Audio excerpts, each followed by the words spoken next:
ప్రపంచంలో ఎక్కడున్నా మీ గోత్రనామాలతో వేదమందిర్ నిర్వహించే ఆన్లైన్ పూజలు హోమాల ద్వారా దైవ అనుగ్రహాన్ని పొందండి.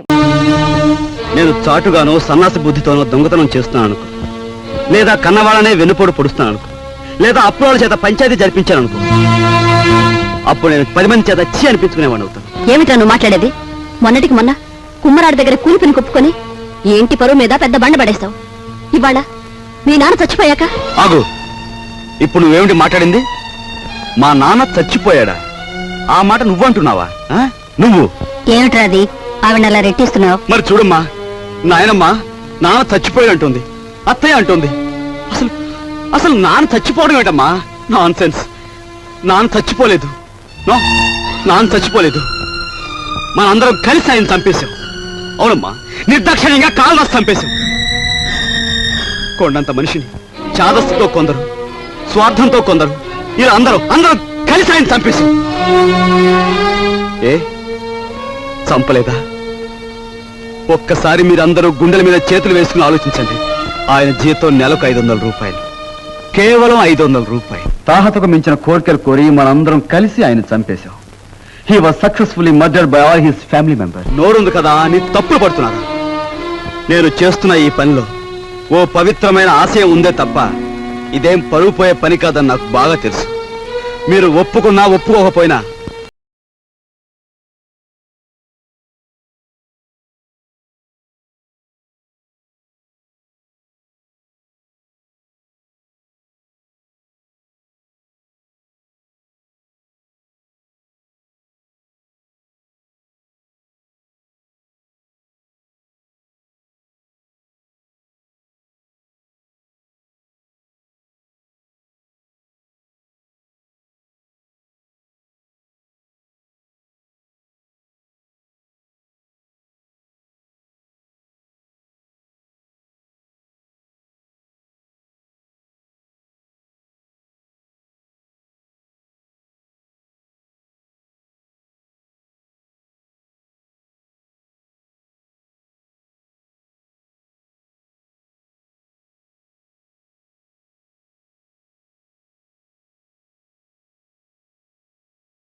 ఇవాళ నీ కొడుకు ప్రయోజకుడైనందుకు ఇప్పుడు నువ్వు ఉంటే ఎంత ఆనందించేవాడివిరా.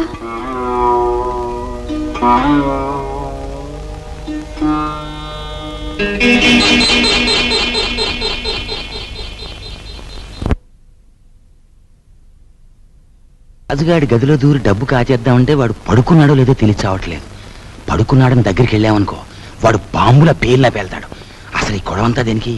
నువ్వు మీ ముసల్దాన్ దగ్గరికి వెళ్ళి కుక్క పెట్టి ఒక ఏడుపేడు, ఆవిడే కాచేసుకొచ్చి మనకిస్తుంది.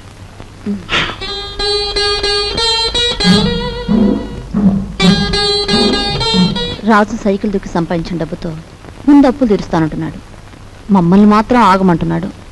వాడు సైకిల్ తొక్కుతానంటే మనం అందరం వాడిని కాదన్నాం. ఇప్పుడు ఆ డబ్బు మనం కావాలంటే ఏం బాగుంటుందమ్మా?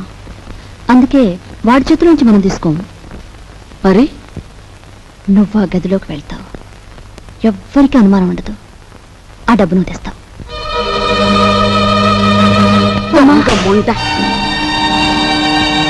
వాడు పగలనక రాత్రనక కష్టపడి రక్తం ఓడ్చి సంపాదించిన డబ్బు దొంగిలించమంటావా?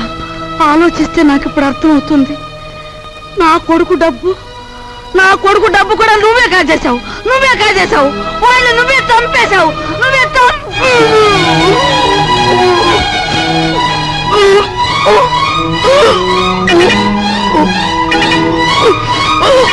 నాయనమ్మా నాయనమ్మా ఏమైంది బాబు ఏమైంది నాయనమ్మా ఎందుకు కేకలు పెట్టావు నాయనమ్మా ఏమైంది నాయనమ్మా ఏం లేదు బాబు, ఏదో పీడకలు వచ్చింది. మీ నాన్న గుర్తుకొచ్చాడయ్యా. సరే ఊరుకో.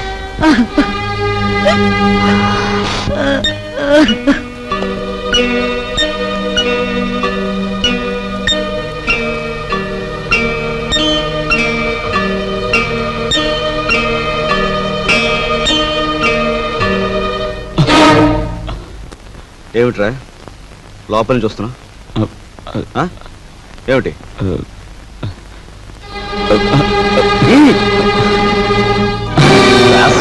ఏమిటాడు చేసిన పని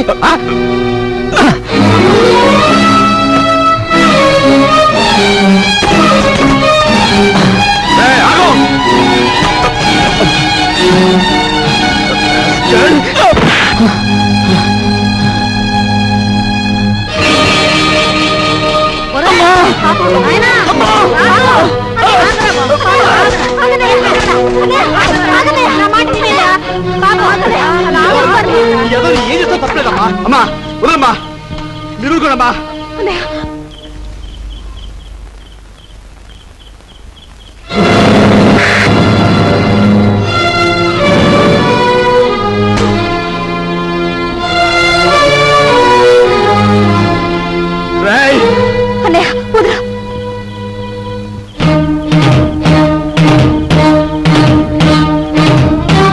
దుర్మార్గుడా, ఎంతకు తెగించావురా?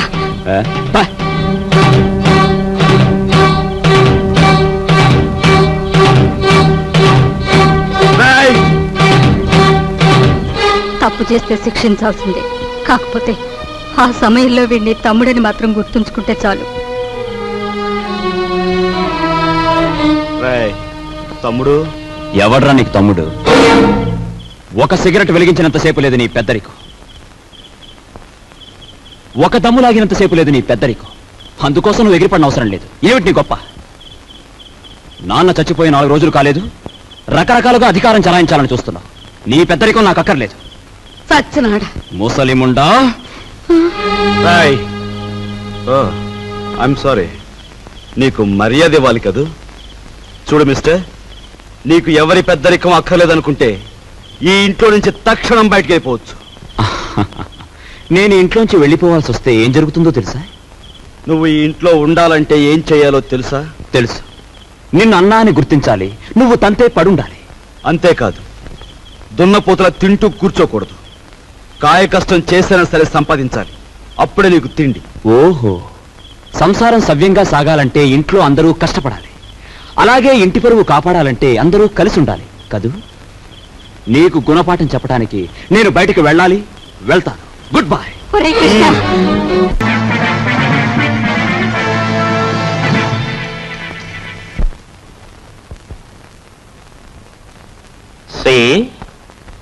నువ్వు కలలు కంటూ ఊహల్లో తేలకు.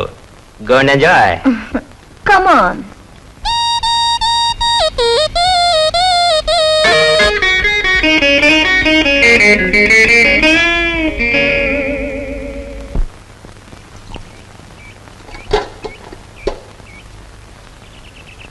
వెధముఖాలని వెధముఖాలు.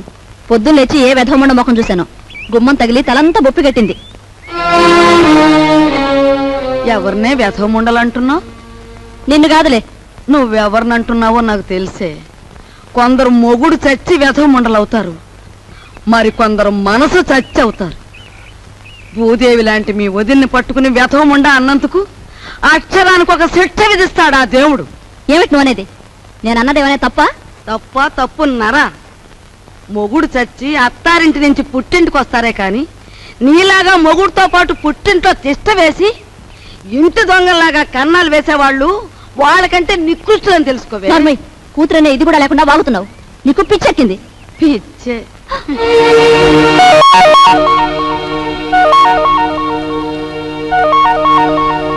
రా అమ్మా రా, సమయానికి వచ్చావు.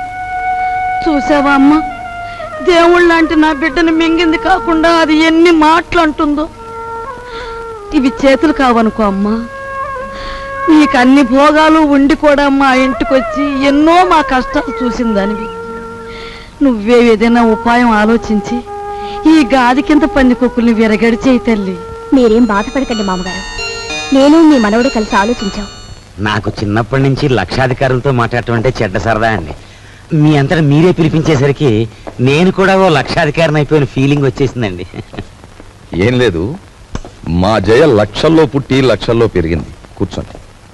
అదృష్టవంతురాలు, తొందరగా రా. ఆ అదృష్టానికి వారసురాలుగా మాత్రం ప్రవర్తించడం లేదు.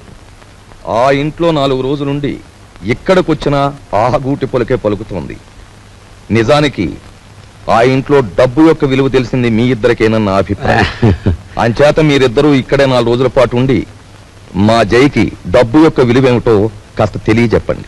మీ ఇంట్లో సెటిల్ అయిపోయి మీ అమ్మాయికి డబ్బు గురించి చెప్పడం అంటే కాశ్మీర్లో పుట్టి పెరిగిన వాడికి ఐస్ మొక్కల గురించి చెప్పినట్టు ఉంటుందండి.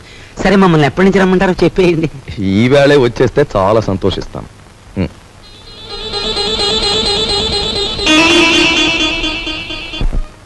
వరాలు, నువ్వు నా ఇల్లు దోచుకోవడానికి వచ్చిన నీ మంచితనం వల్ల నాకు ఆత్మీయుడవయ్యావు. ఇప్పుడు ఇంట్లో సంసారాలని కూల్చేసే నీచులైన 2 దొంగల్ని ప్రవేశపెట్టాను. నువ్వెలాగైనా వాళ్ళని ఇనపెట్టి కట్టేసి నువ్వెన్ని బాధలు పడ్డావో అన్ని వాళ్ళకు రుచి చూపించి వాళ్ళకు బుద్ధొచ్చి లెంపలేసు పారిపోయేలా చెయ్యాలి. ఏం చేస్తావు? మరి ఆర్డర్ అయ్యాలే గాని వాళ్ళిద్దరికి దెమ్మ తిరిగిపోయి బొమ్మ కనిపించేలా చేసేస్తాను. నేను ఇల్లు వదిలిపెట్టి వచ్చేశాను. మొన్న 8 రోజులు సైకిల్ తొక్కి డబ్బు సంపాదించిన దగ్గర నుంచి మా అన్నయ్య ఎలక్షన్లో గెలిచిన ఎన్టీ రామారావు అనుకుంటున్నాడు. అభిమానంతో అందరూ ఎన్టీఆర్ ని అన్నా అని పిలుస్తుంటే వీడు మా మీద అధికారం చలాయించి అన్నా అనిపించుకోవాలని చూస్తున్నాడు. ఏంటి మీ అన్నేను అన్నా అనాలా? అందాం. మీ తమ్ముడు అలా గాలిగా తిరుగుతుంటే చూస్తూ ఊరుకుంటారే? సంసారాల్లో కొత్తగా పెత్తనానికి వచ్చిన ప్రతి అన్నకు వచ్చే ఇబ్బంది ఇదే. నిన్న మొన్నటి వరకు ఏరా అన్నయ్య అని పిలిచేవాడు. ఈవేళ నా భావాలు కట్టుబడి ఉండాలనేసరికి వాడి కొంచెం కష్టంగా ఉంది. ఓ, ఇదేమిటి నీ అన్నయ్య మెడలో వేస్తున్న దండని నీ మెడలోనే వేసుకొచ్చావే? మన తడాకాకి తట్టుకోలేక వాడే నా మెడలో దండ వేయించాడు గురు. ఎలా ఉంది మన ప్రోగ్రెస్? ఏడ్చినట్టుంది. నీ ఎక్స్ పార్టీ వాడు నీ దండను తీసి నీ మెడలోనే వేశాడంటే నీ చెప్పుతో నిన్నే కొట్టినట్టు ఫూల్. ఈ ఆస్తంతా చూస్తుంటే నీకేమనిపిస్తుంది? ఏమనిపిస్తుంది? ఇన్నాళ్ళు మీ ఇంట్లో మంచానికి పట్టిన నల్లుల్లా పడున్నాం. దాని బదులు ఇంటి గోడలకి బల్లుల్లా అతుకుపోతే ఎంత బాగుండేదో. అప్పుడు ఎలా ఉన్నా ఇప్పుడు ఈ బంగారు పంజరంలోకి వచ్చేసాంగా. ఏమండి, ఇక్కడున్న ఒక్కొక్క వస్తువు మెల్లగా మన ఇంటికి చేరిస్తే ఎంత బాగుంటుందో. మన ఇద్దరం సరిగ్గా అమావాస్య నాడు పుట్టుంటామే. అందుకే ఇట్లాంటి గొప్ప గొప్ప ఐడియాలు వస్తున్నాయి. దాచేయి దాచేయి దాచేయి. ఎవరా నువ్వు? నేను మా నాన్న కోసం వచ్చాను. అవును, నేను గొట్టంగానని వీడికిలా తెలిసింది? రేయ్ రేయ్ పుడతకీచు, వచ్చేబెట్రా. నువ్వు ఇక్కడికి వస్తే నా పేరు వరాలని భుజంగరావు కాదని అందరికీ తెలిసిపోద్ది. మరప్పుడు చిల్లరలకు వస్తుంది. ఇదిగో బాబా, ఇదిగో ఈ డబ్బులు తీసుకుని నువ్వు వెళ్ళు వెళ్ళు. డూప్లికేట్ భుజంగరావు గారికి నమస్కారం. డూప్లికేట్ భుజంగరావు ఏమిటి? Non sense. డోంట్ టాక్ అంటే డోంట్ టాక్. తారు డబ్బాలో ముంచిన కుక్క పిల్లలా ఉన్న ఈ కర్రి నా కొడుకు, నీ కొడుకు, అవునా కాదా? ఈ ఇనపెట్లో ఉన్న డబ్బంతా కాజేయాలని వచ్చావు, అవునా కాదా? మీరు విన్నది నిజమే. ఏదో పిల్లలు గలవండి, కావాలంటే ఓ అనావాట ఇచ్చుకుంటాను. అనావాటనా? కొట్టానంటే కొత్తిమీర చట్నీ అయిపోతుంది నీ మోఖం. హలో, నన్ను ఇక్కడికి పంపించిన మా బాసు నాకు ₹10 వాటా ఇస్తా అన్నాడు.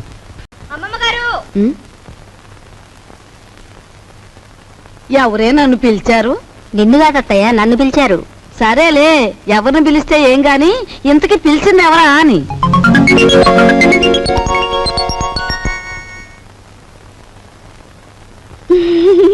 యావత్వే నువ్వు? ఎవరంటే ఏం చెప్పంటారండి? పొట్ట చేత్తో పట్టుకుని వచ్చాను. నువ్వు చేత్తో పొట్టే పట్టుకొచ్చావో చీపురు కట్టే పట్టుకొచ్చావో మాకెందుకు గాని, ఇంతకీ నువ్వెవరు, ఎందుకు వచ్చినట్టు? అసలు నేను ఎందుకు వచ్చాను? అన్నట్టు అసలు సంగతి మర్చిపోయారు. ఈ చీపురు పట్టుకోండి. పట్టుకోండి. ఓసి నీ దుంప తెగ, చేతికి చీపురు కట్టించి కాళ్ళకి దండం పెడుతున్నావు. ఇంతకీ నువ్వు ఎందుకు వచ్చావే? నా పనులు చూసాకైనా మీకు బోధపడలేదా అండి? నేను మీ ఇంట్లో పని చేయడానికి వచ్చిన పని మనిషినండి. పని మనిషా? మా ఇంట్లో పని మనిషిగా నిన్నెవరు కుదిర్చారు? ఎవరూ కుదర్చలేదండి, నేనే కుదిరిపోయాను. మాకే పని మనిషి వద్దు గాని దయచేయి. అంత మాట అనకండి. ఆ మహారాజు బతుకున్నప్పుడు ఎందరో పని మనుషులున్న వంశం మీది. మీ ఇంటికి నేనే బరువైపోతానా? పార్వతి లాంటి మీరు, మహాలక్ష్మి లాంటి అమ్మగారు ఉంటున్న ఇంట్లో పనిచేయడానికి నేనెంత పుణ్యం చేసుకొని ఉండాలండి? చూడమ్మాయి, మాకు పని మనుషులు అక్కర్లేదు. నువ్వు మరో ఇల్లు చూసుకో.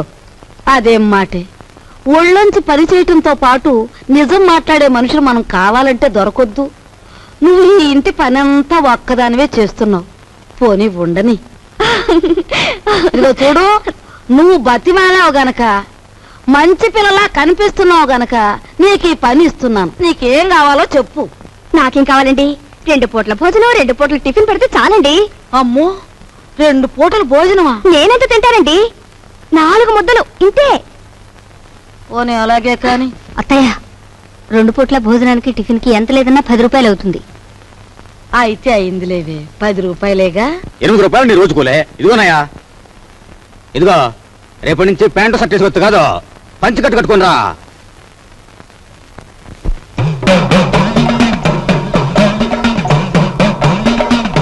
అదేమిటి, ఏదో అమ్మవారి కుమ్మం పోసినంత అన్నం పెట్టుకున్నావు, అదంతా తినడానికేనా? అదేంటి బామ్మగారు, సాయంత్రం తినే అన్నం బదులు ఓ ముద్ద ఎక్కువేసుకున్నాను అంతే. నా తల్లి, ఇప్పుడు చెల్లించే కుమ్మం చాలక మళ్ళీ సాయంత్రం ఒక కుమ్మం చెల్లిస్తావా? ఇదిగో చూడు, నువ్వు పనిలో చేరేటప్పుడు ఏం చెప్పావు? నాకేం వద్దండి, 4 ముద్దలు పెడితే చాలన్నావు. అన్నావా? అన్నానండి. కూరతో 4 ముద్దలు, పప్పుతో 4 ముద్దలు, చారుతో 4 ముద్దలు, పెరుగుతో 4 ముద్దలు, మొత్తం ఎంతైందండి? నా పిండా కూడా అంత అయ్యింది. నువ్వెంత దెయ్యపు తిండి తింటావని తెలిస్తే నిన్ను అసలు పనిలోనే పెట్టుకునేదాన్ని కాదు. అత్తయ్య, పెట్టేది పెడుతూ మాటలంటుంది దేనికి? పాపం ఇంటి పని అంతా ఒక్కతే చేస్తాంది. ఈ పెరుగు కలుపుకో. తినమ్మా, బాగా తిను. అమ్మో అమ్మో, పోసి నీ అమ్మ కడుపు మాడా. నా కళ్ళేమన్నా దిష్టి కళ్ళు అనుకుంటున్నావా? నా ఏం దిష్టి కళ్ళు కావమ్మో. ఇదిగో రోజుకు 3 కంచాలు బాగా మెక్కు. నాకే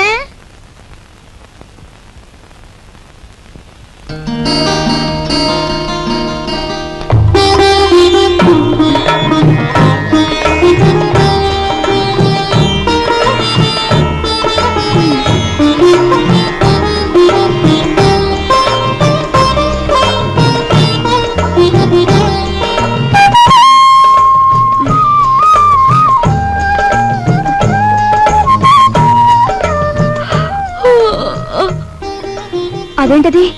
ఆ చూపేంటి? ఎప్పుడు ఆడదాని ముఖం చూడనట్టు. ఎవరు నువ్వు నాయనా? అన్నయ్య,